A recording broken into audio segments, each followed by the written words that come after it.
In Canada, they are literally ticketing people for shaking hands. They are literally giving people fines for shaking hands. Can you imagine what kind of a person you'd have to be to fine someone for such a basic human interaction, a basic human greeting like that? The inhumanity of it is perplexing in itself. Oh, there we go. I have proof. All right.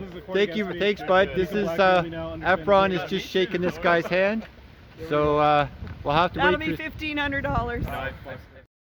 Wow, holy frickin' cow. People are getting fines and ticketed and police visits for shaking hands in the communist state of Canada. Just when you thought the government couldn't become more ridiculous, here we are. Hi, welcome to my channel, Fighting Hate 101. Well, I'm about to do something controversial, something that made a video go viral, and I thought I'd be the first one to act on it. If you're not sure what the viral video was, here's a quick glimpse of it. Now this is an administrative penalty notice. Oh, for what? Yeah. This is for shaking hands with the public. No way. Fail to maintain a distance of at least 2 meters from another person. Section bylaw 2164, section 2.1. Once again, your options are on the back.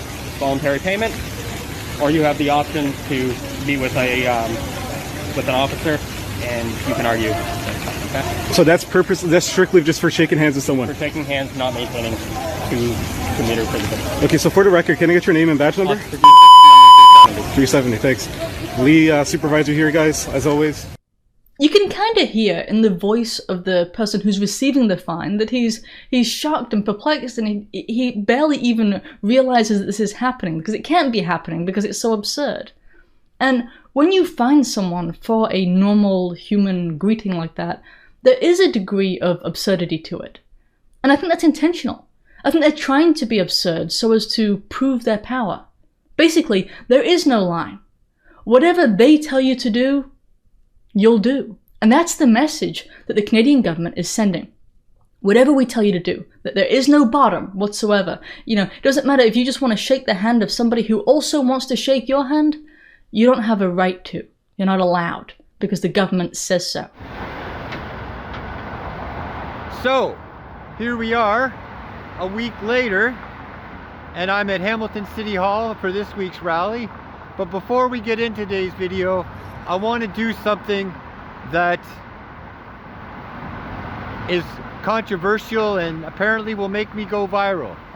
So now that you've seen the video, I'm going to take my opportunity to get in on the action. Hey Efron, I just want to get this on video. Yeah. Can I shake your hand? Yeah, illegal handshakes anytime. Thank you very much, Efron. Hey. Oh, are you a celebrity? It's worth $1,500. I'm a celebrity. Go ahead, I want to see this. Get this on camera. Go ahead, shake. I dare you. I dare you. That's Oh. another $1,500. So they're gonna make bank today. You want to try? Now they're gonna mail all of our addresses. Oh, total chaos. All right, I'm gonna get out of here before someone calls 911. I just lost my children's education fund. If you're here in the United States, don't congratulate yourself just yet. I don't think we're far behind Canada. I mean, I'd like to say that we were. Of course, it would feel better, like, well, look how bad they are, we're not that bad. But realistically, if the government came out tomorrow, your government, wherever you happen to be, and said, you can't shake the hands of other people, else we will fine you, how many of the people in your population do you think would reject that? I mean, if you asked me a few years ago, I'd think it was an absurd question, most likely, and I'd say, well, people would just go ahead and shake hands as they normally did, and they would ignore it. But after, 15 months or so of tyranny under the guise of safety, I no longer believe that. And yes, we can say that these people have a type of Stockholm syndrome where they're encouraging their own abuse, but that it trivializes the event, because it's worse than that. It's one thing when you ask for your own abuse. It's tragic when you ask for your own abuse and you're stuck in that cycle. But when you are helping in the abuse of others by not fighting back against the tyrant, well, then there's some moral culpability on you, too. And that's what we see happening in mass. People need to start fighting back in Canada and elsewhere against these petty tyrants because they don't stop. It just continues, and that's why Canada's so much worse, because the compliance has actually been, as hard as it may be for some Americans to believe, the compliance has been worse in Canada, and so the tyranny is worse to match that. I'm not your enemy.